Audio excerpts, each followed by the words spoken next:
I took the job because it sounded unreal.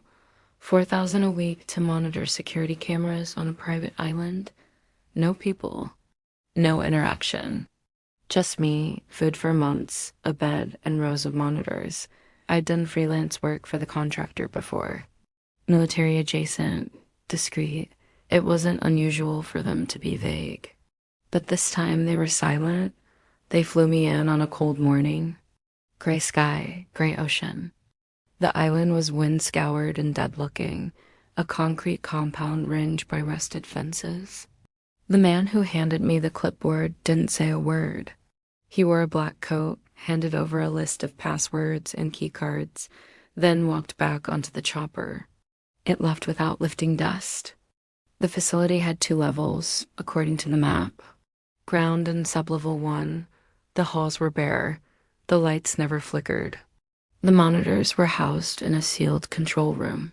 78 feeds, mostly static shots of empty labs and blank corridors. Sometimes wind moved the trees outside. Sometimes I saw dust swirl through a beam of light. That was it. I asked once about the rest of the staff. Typed the question into the satellite terminal. The reply was a single message.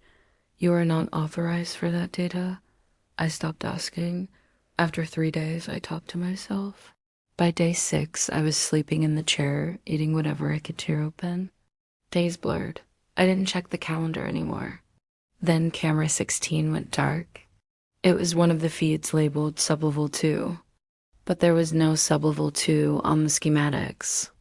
I double-checked the plans taped to the breaker box. Nothing. Ground. Sublevel 1. No lower levels. But I had watched camera 16 for days. It showed a corridor, white tile, clean walls. Nothing ever moved until it came back online. At 2:44 MA, the screen flickered. The picture came back, but different. The lights were low. The tile was cracked. There were stains along the baseboards, dark red-black streaks trailing like smears of oil.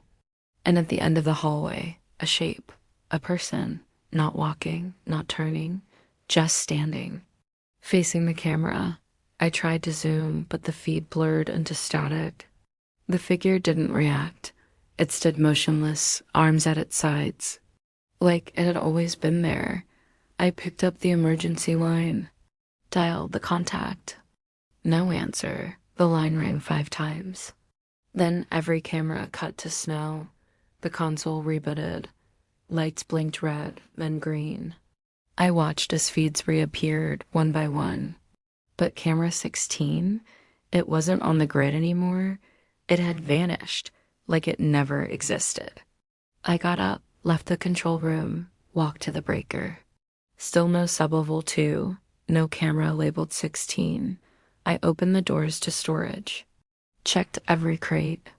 The food marked MONTH2 and month 3 had been opened. Empty.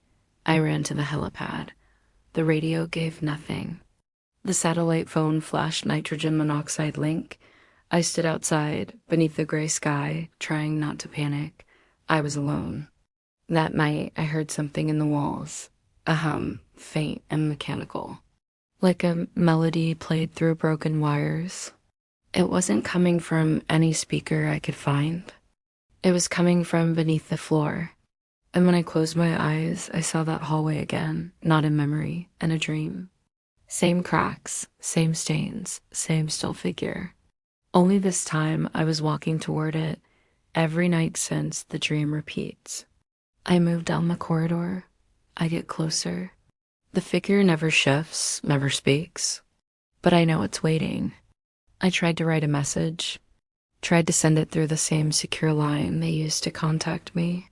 But now the terminal is locked. Every key I press does nothing. Sometimes when I wake, the console shows 79 cameras. But there are only 78, and sometimes camera 79 shows me, sleeping, from above. If this gets out somehow, don't come looking. Don't accept the job. Don't answer their messages.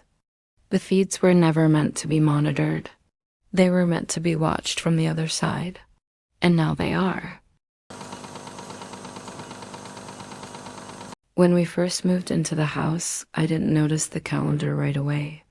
It was mid-February, still cold, and we were exhausted from the move. The place was nearly empty, just us, our luggage, and the echo of our footsteps. Did you see that before? My husband Aaron asked, pointing to a bare wall. There it was. A calendar. Plain, faded, and taped up like an afterthought. But what caught Aaron's eye was a red circle around a date. February 6th. Written faintly underneath were 3 words. Don't go out. I shrugged it off. Probably someone's birthday. Aaron flipped through the calendar. 2 more dates were circled, June 19th and September 21st. Each one had the same warning scribbled beneath. Don't go out. We laughed it off. Creepy, sure, but nothing more. Just some prank by the previous owner. The next morning, I found Aaron staring at the calendar, a notebook on his lap. He'd stayed up late researching the dates, trying to connect them. Natural disasters, local crimes, weather events, nothing matched. He had a plan. Let's stay in on the 6th, just to see. Humor me. So we did. We made coffee, turned the couch to face the window, and watched our sleepy street in silence. For hours, nothing happened. Then Mr. Conway, the elderly man across the road, stepped outside. He lit a cigarette and stood still, eyes distant. The smoke curled around him, and then he vanished. No sound. No flash, just gone. The cigarette hovered, burning, then dropped. And a moment later, there he was again, standing exactly where he'd been, as if nothing had happened. Aaron and I didn't speak. We didn't move. We watched him walk back inside. The next day, we visited. Mrs. Conway opened the door, smiling wide. What a nice surprise. Aaron asked gently, did Mr. Conway go outside yesterday? We thought we saw something odd. Her smile didn't falter, but her eyes darkened. You must be mistaken, dear. He's been inside all week. She turned and called, Tom, don't let the soup burn. He waved from the hallway before disappearing. Then, in a whisper, she said, the whispers will come. Leave before they do, or it'll be too late. Mr. Conway reappeared. Soup's ready. Want some? It'll do you good. We left. June 19th came too soon. Aaron was different by then, tired, jumpy. He said he heard voices in the walls. Whispers calling his name. I never heard them, but I believed him. He stopped eating, barely slept. He kept staring at the door.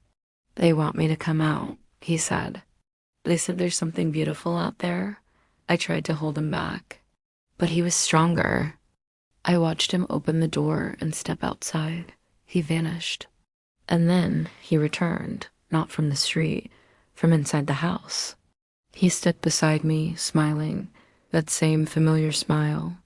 But for the first time, his eyes were wrong, empty, and now September is near. And I hear the whispers too. I've been bitten, let me start there. I won't make it out of this school alive. I don't know how much time I have left before I become like them, so we have to move fast, okay? This is the school. That's the gym. Over here's the teacher's lounge. The diagram I draw on the whiteboard trembles under my hand. If I try to bite, you block with this, then slip your arm free and run. The wound on my leg is soaking through the bandage. I tighten it, pretending not to notice the smell. No panic, I say slowly. We plan. 7 students, that's all I have left. Their eyes are wide, pale. I give them textbooks, thick, heavy ones. I show them how to tear the pages out until only the covers remain. I tape one to Jonah's arm. This is your shield. I lunge gently. Jonah blocks. I snap my teeth inches from the book.